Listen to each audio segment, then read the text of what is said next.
Karnataka Governor has reserved the Congress government's bill granting 4% quota to Muslims in government contracts for the president's assent. The bill was passed during the budget session in March 2024 and seeks to provide Muslims with a 4% quota in construction works up to 1 crore rupees. Governor Gallot cited constitutional concerns, stating that religion-based reservation violates Articles 14, 15 and 16 of the Indian Constitution. He also mentioned that the Supreme Court has consistently held that affirmative action must be based on social and educational backwardness, not religious identity.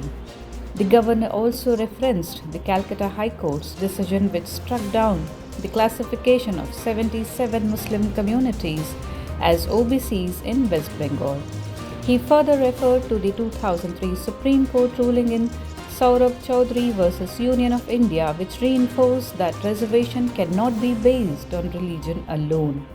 The bill also proposes raising the limit of SC/ST reservation in public works from 1 crore rupees to 2 crore rupees and includes reservations for SC/STs Category 1, Category 2A and Category 2B in procurement of goods and services up to 1 crore rupees.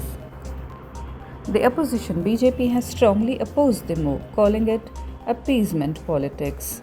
Prime Minister Modi, in a recent speech in Haryana, also slammed the Congress government for introducing religion-based reservation in tenders.